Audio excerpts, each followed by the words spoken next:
প্রিয় ছাত্রছাত্রীরা, আজকে আমি নিয়ে এসেছি বর্ধমান ইউনিভার্সিটি বিএ চতুর্থ সেমিস্টার দর্শন মাইনরের গান্ধীজি দর্শন অধ্যায়ের একটি গুরুত্বপূর্ণ প্রশ্নের উত্তর। প্রশ্নটি হলো, গান্ধীজির মতে অহিংসা আলোচনা করো, অথবা অহিংসা বিষয়ে গান্ধীজির ধারণা ব্যাখ্যা করো। হত্যা কি গান্ধীজির মতে অনিবার্য হিংসা? সত্যতা সম্বন্ধে অনুসন্ধান করতে গিয়ে গান্ধীজি অহিংসার ধারণায় উপনীত হয়েছেন। তার মতে অহিংসা ও সত্য একই মুদ্রার দুটি পিঠ। অহিংস হলো উপায়, সত্যতা হলো লক্ষ্য।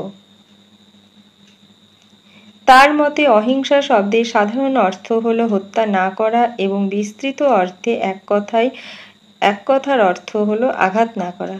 গান্ধীজি এই সমস্ত অর্থ স্বীকার করে কিছু অতিরিক্ত অর্থ সংযোজন করেছেন।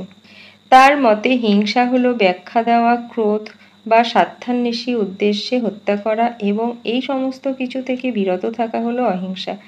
অর্থাৎ তার মতে ক্রোধ, গর্ব, ঘৃণা, স্বার্থপর উদ্দেশ্য ইত্যাদি শর্তের অধীনে হত্যা বা আঘাত করা হলো হিংসা। তাই অহিংসা হলো এই সমস্ত কিছু থেকে বিরত থাকা। অহিংসা শব্দের দুটি অর্থ হয়, একটি নঞর্থক, অপরটি সদর্থক। নঞর্থক দিক থেকে অহিংসার অর্থ হলো হিংসা না করা বা হত্যা না করা, বা অন্যকে আঘাত না করা, অন্যকে কষ্ট না দেওয়া।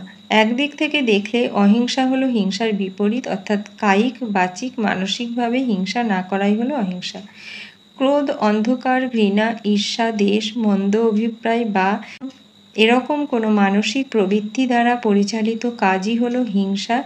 অহিংসা এসবের ঊর্ধ্বে।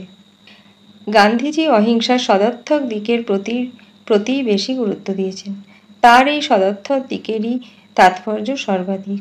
অহিংসার সদর্থক ভাবনায় কিছু মানসিক প্রবৃত্তির কথা আসে, অন্যান্য জীবের প্রতি এক বিশেষ প্রকারের ভাবের কথা আসে। গান্ধীজি মনে করেন যে মানুষের মূল লক্ষণ হলো অহিংসা।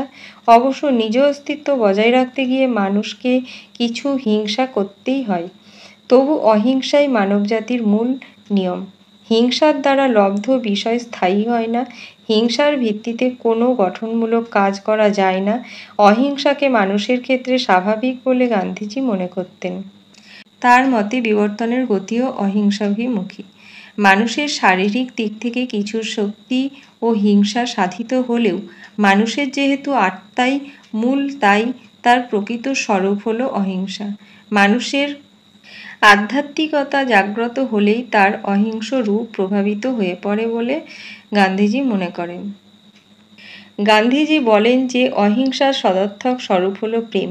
প্রেম হলো একটি আন্তরিক একতার ভাবনা। প্রেমে প্রিয়র সঙ্গে একটি ঐক্য, তাদাত্ম্য স্থাপিত হয়। প্রেমের অর্থই হলো ক্রোধ প্রতিশোধের ভাবনা, মনোমালিন্য প্রভৃতি থেকে মনকে মুক্ত রাখা। তার মতে প্রেমের শক্তি মনকে সম্পূর্ণ স্বচ্ছ করে দেয় এবং ব্যক্তিকে শ্রেষ্ঠতর বানায়। গান্ধীজির মতে প্রেম সরল নয়, কঠিন।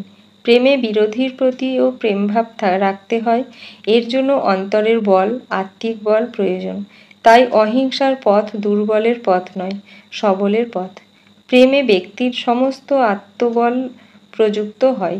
প্রেমই হলো কর্মের প্রেরণা। প্রেম কোনো উদাসীনতার বা নিষ্ক্রিয়তার মনোভাব নয়, এটা কর্মের একটি সতত প্রবাহ। এর জন্য প্রয়োজন অসীম ধৈর্য। গান্ধীজির মতে অহিংসার মধ্যে দুঃখ, কষ্ট, বলিদান নিহিত আছে। প্রেমে নিজের স্বর ঊর্ধ্বে উঠতে হয়। তাই সেই প্রেম করতে পারে যে নিঃস্বার্থ হতে পারে। যে কিছু পেতে চায় না, দিতে চায়, সেই হলো প্রেমের উপযুক্ত। তার মতে প্রেম মানুষকে প্রতিষ্ঠিত করে, উচ্চতর করে। অহিংসার পালক ছোট হন না, প্রতিপক্ষকেই ছোট হতে হয়। অহিংসার অবলম্বনকারী ও অসীম ক্ষমতাবান তার কাছে আততায়ীকেই নিজের কাজের জন্য লজ্জিত হতে হয়। অবশ্য গান্ধীজির মতে অহিংসা পালনের ক্ষেত্রে ঈশ্বরে দৃঢ় বিশ্বাস থাকা দরকার। অহিংসা পালনে যে অসীম শক্তির দরকার হয় তা ঈশ্বরের প্রতি বিশ্বাস থেকেই উৎপন্ন হয়। এই বিশ্বাস থেকেই মানুষ অপরকে আপন করতে পারে, এর থেকেই মানবতার প্রতি প্রেম উৎপন্ন হবে। গান্ধীজির মতে অহিংসা শব্দের সাধারণ অর্থ হলো হত্যা না করা, অর্থাৎ হত্যা করাকে সাধারণভাবে হিংসা বলে মনে করা হয়। কিন্তু তিনি কোন কোন ক্ষেত্রে হত্যা করাকে আমাদের কর্তব্য বলেছেন। কোনো উন্মত্ত ব্যক্তি তরবারি নিয়ে যাকে দেখতে পাচ্ছে তাকেই হত্যা করছে। গান্ধীজির মতে এরূপ ব্যক্তিকে হত্যা করা আমাদের কর্তব্য, অর্থাৎ তিনি নির্দিষ্ট কিছু শর্তের অধীনে হত্যা করাকে ধর্মরূপে উল্লেখ করেছেন। এক কথায় তার মতে হত্যা অনিবার্যভাবে হিংসা নয়।